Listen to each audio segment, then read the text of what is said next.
దేశంలో corona virus మరోసారి విజృంభిస్తుంది. ఈసారి కొత్త వేరియంట్స్తో కలకలం రేపుతుంది. దాదాపుగా ఏడాదిన్నర తర్వాత పలు రాష్ట్రాల్లో కోవిడ్-19 కేసులు నమోదవుతున్నాయి. మరీ ముఖ్యంగా గ్రామీణేతర ప్రాంతాల్లోనే వైరస్ వ్యాప్తి ఎక్కువగా ఉంటుంది. అసలు కొత్త వైరస్ ఏంటి? అధికారులు ఏం చెప్తున్నారో చూద్దాం.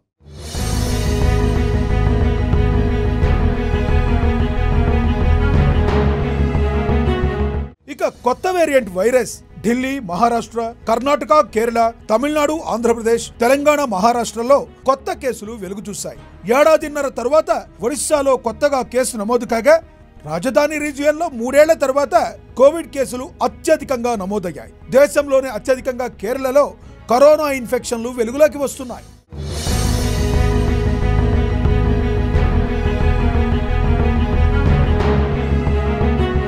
కేరళలో 200 మందికి పైగా కరోనా లక్షణాలు ఉన్నట్లుగా గుర్తించారు. దాంతో ఆసుపత్రుల్లో మాస్కులు తప్పనిసరి చేసింది కేరళ ప్రభుత్వం. మహారాష్ట్రలోనూ కరోనా కేసుల సంఖ్య భారీగా పెరుగుతుంది. ఒక్క ముంబైలోనే ఈ నెలలో 95 కేసులు నమోదు కావడం ఆందోళన కలిగిస్తుంది. కర్ణాటకలో 35 కరోనా కేసులు నమోదయ్యాయి. ఢిల్లీలో 24 గంటల్లో 23 కరోనా కేసులు నమోదయ్యాయి. ఉత్తరప్రదేశ్లోని పలు జిల్లాల్లో కరోనా కేసులు నమోదు అవుతుండగా నోయిడాలో తొలి కరోనా కేసు రికార్డయింది. గాజియాబాద్లో ఇప్పటికే 4 కేసులు నమోదయ్యాయి. తమిళనాడులో సైతం కేసులు పెరుగుతున్నాయి.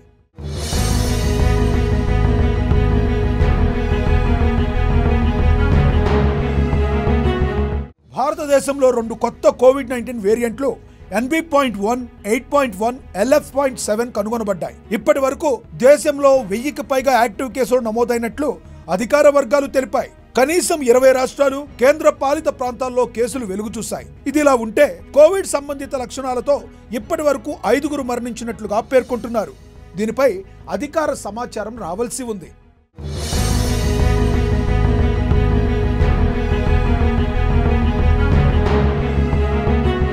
తెలుగు రాష్ట్రాల్లోనూ మళ్లీ కరోనా కలవరం మొదలైంది. తెలంగాణలో తొలి కరోనా కేసు నమోదైంది. కూకట్పల్లిలో ఓ డాక్టర్కు కరోనా పాజిటివ్ అని తేలింది. బాధితుడిలో జలుబు, దగ్గు, జ్వరం లాంటి లక్షణాలు గుర్తించారు. అప్రమత్తమైన తెలంగాణ ప్రభుత్వం గాంధీ ఆసుపత్రిలోని 25 పడకల వార్డును సిద్ధం చేసింది. ఏపీని కూడా కరోనా కేసులు టెన్షన్ పెడుతున్నాయి. విశాఖలో 2 కరోనా కేసులు, కడపలో 2 కరోనా కేసులు నమోదవడంతో ఆందోళన వ్యక్తమవుతుంది. అలర్ట్ అయిన వైద్య ఆరోగ్య శాఖ అధికారులు విశాఖ GGHలో కరోనా ప్రత్యేక వార్డు ఏర్పాటు చేశారు. అదే సమయంలో కేంద్ర ఆరోగ్య శాఖ కూడా రాష్ట్రాల కోసం ఎలాంటి మార్గదర్శకాలు జారీ చేయలేదు. ప్రపంచ ఆరోగ్య సంస్థ JN.1 వేరియంట్ దాని వేగవంతమైన వ్యాప్తి కాకుండా వేరియంట్ ఆఫ్ ఇంట్రెస్ట్గా వర్గీకరించింది.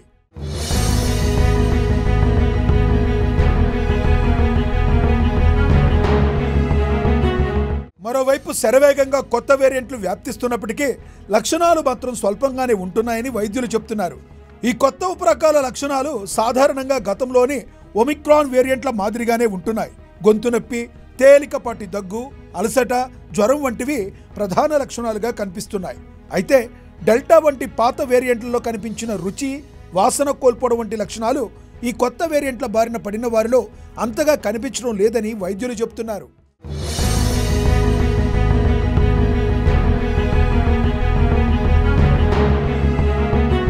కోవిడ్ బారిన పడిన వారు 4 రోజుల్లోనే కోలుకుంటున్నారని ఇండియన్ కరోనా ట్రాకర్ ఆధారంగా తెలుస్తుంది. హైదరాబాద్లో పేషెంట్ల కోసం ముందస్తుగా పరీక్ష చేసుకున్న ఓ వైద్యుడికి కోవిడ్ నిర్ధారణ అయింది. అయితే ఆయన స్వల్ప జ్వరంతో బాధపడుతున్నట్లుగా తెలుస్తుంది. ప్రస్తుత వైరస్ వ్యాప్తితో లక్షణాలు స్వల్పంగా ఉన్నాయని వైద్య నిపుణులు చెబుతున్నప్పటికీ ముందస్తు జాగ్రత్తగా పలు రాష్ట్రాలు కోవిడ్-19 మార్గదర్శకాలను జారీ చేశాయి. మాస్క్ తప్పనిసరిగా ధరించాలని, శుభ్రత, వ్యక్తిగత శుభ్రత పాటించాలని కోరుతున్నారు. ఆసుపత్రిలో పడకలు, ఆక్సిజన్, మందులతో ప్రత్యేక వార్డును సిద్ధం చేస్తున్నాయి.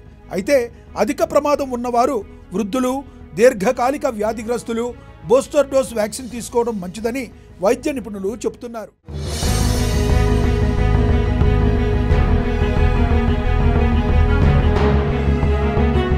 కోవిడ్ విజృంభిస్తున్న నేపథ్యంలో ప్రజలు అప్రమత్తంగా ఉండాలని, వైరస్ లక్షణాలు ఉంటే వెంటనే వైద్యుణ్ణి సంప్రదించాలని అధికారులు సూచిస్తున్నారు.